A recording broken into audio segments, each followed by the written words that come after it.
শৃঙ্খলা, আনুগত্য, ন্যায়পরায়ণতা ও কর্তব্যবোধে উজ্জীবিত হয়ে বাংলাদেশ সেনাবাহিনী আজ দেশের সীমানা পেরিয়ে বহির্বিশ্বেও উল্লেখযোগ্য অবদান রেখে চলেছে। যে কোনো সিদ্ধান্ত গ্রহণের ক্ষেত্রে দেশপ্রেমকে সর্বোচ্চ গুরুত্ব দিতে হবে। এই সেনাবাহিনীর নেতৃত্বের দায়িত্ব মূলত অফিসারগণের উপরেই বর্তায়। এই লক্ষ্যে 1974 সালে প্রতিষ্ঠিত হয় বাংলাদেশ মিলিটারি একাডেমি। কালক্রমে এই মিলিটারি একাডেমি সুনামের সাথে তার দায়িত্ব পালন করে এবং আজকে এটা একটা আন্তর্জাতিক খ্যাতিসম্পন্ন মিলিটারি একাডেমিতে পরিণত হয়েছে। এই একাডেমি হতে কমিশনপ্রাপ্ত অফিসারগণের নেতৃত্বে শৃঙ্খলা, আনুগত্য, ন্যায়পরায়ণতা ও কর্তব্যবোধে উজ্জীবিত হয়ে বাংলাদেশ সেনাবাহিনী আজ দেশের সীমানা পেরিয়ে বহির্বিশ্বেও উল্লেখযোগ্য অবদান রেখে চলেছে।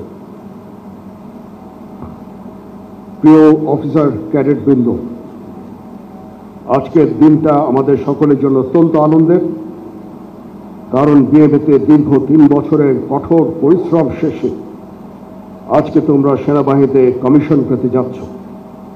এই জন্য তোমাদের সকলকে জানাই আন্তরিক অভিবাদন।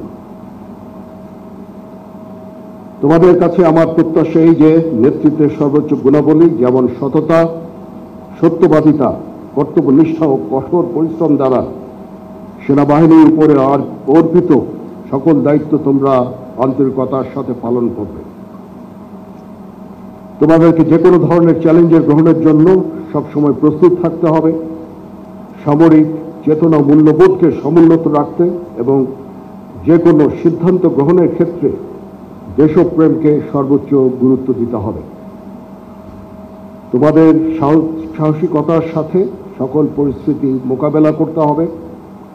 তোমরা প্রতিনিয়ত নিজেদের সক্ষমতা এবং পেশাদারিত্ব বৃদ্ধি করতে সচেষ্ট থাকবে।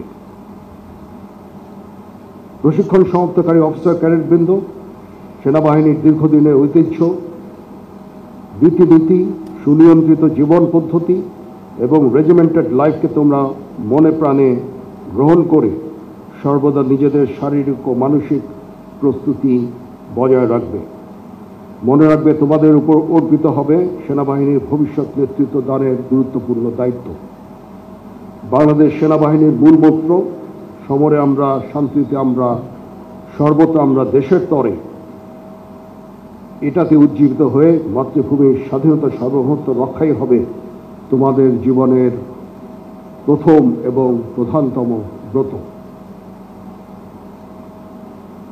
সেনাবাহিনী এমন একটা প্রতিষ্ঠান যেখানে শৃঙ্খলা প্রধান চালিকা শক্তি। এখানে সকল বিষয় নির্ধারিত নিয়ম, প্রথা ও অনুশাসন দ্বারা পরিচালিত হয়ে থাকে। যে কোনো বিষয়ে চূড়ান্ত সিদ্ধান্ত নিতে নিজের বিবেকের দ্বারস্থ হবে। তোমরা ভুলে যাবে না, তোমাদের গড়ে তুলতে দেশের খেটে খাওয়া মানুষের অনেক অবদান রয়েছে। মনে রাখবে, সামরিক জীবনে ধর্মীয় মূল্যবোধের চর্চা ও ধর্মীয় অনুশাসন মেনে চলার গুরুত্ব অপরিসীম, যার মাধ্যমে একজন সেনা সদস্য কর্মক্ষেত্রে নিজেকে আদর্শবান, মর্যাদাবান ও উন্নত চরিত্রের অধিকারী হিসাবে গড়ে তুলতে সক্ষম হয়।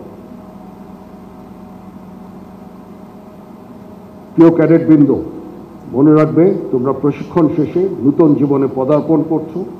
সেখানে তোমাদের দায়িত্ব কর্তব্য অনেক বেশি। তোমরা অধীনস্থদের প্রতি সহানুভূতিশীল হবে এবং তাদের ভালো মন্দের প্রতি খেয়াল রাখবে। সর্বদা অধীনস্থদের সুপ্রশিক্ষিত করে গড়ে তুলবে এবং তাদের সামনে নিজেকে উদাহরণস্বরূপ উপস্থাপন করবে। তোমাদের প্রশিক্ষণের দক্ষতা বৃদ্ধির জন্য সর্বদা সচেষ্ট থাকবে। তাহলেই তোমরা কর্মক্ষেত্রে সফল হতে পারবে। উপস্থিত প্রশিক্ষণার্থীবৃন্দ, তোমাদের প্যারেড আজকে আমাকে মুগ্ধ করেছে। এই জন্য তোমাদের আন্তরিক ধন্যবাদ জানাচ্ছি। নবীন নেতৃত্ব তৈরির লক্ষ্যে কোর্সের প্রশিক্ষণ সফলভাবে সম্পন্ন করার জন্য একাডেমির কমান্ড্যান্ট, সংশ্লিষ্ট সকল অফিসার, জেসিও, এনসিও, সৈনিক এবং অসামরিক কর্মকর্তা ও কর্মচারীদের জানাচ্ছি আন্তরিক ধন্যবাদ। প্রশিক্ষণে সর্ববিষয়ে শ্রেষ্ঠত্বের জন্য সোর্ড অফ অনার এবং একই সাথে সেনাবাহিনী প্রধান স্বর্ণপদক বিজয়ী battalion senior under commander Abdullah Al আরাফাতকে আমি আন্তরিক অভিনন্দন জানাচ্ছি। আমি অভিনন্দন জানাচ্ছি কমিশনপ্রাপ্ত অফিসারগণের গর্বিত মাতাপিতা ও অভিভাবকদের।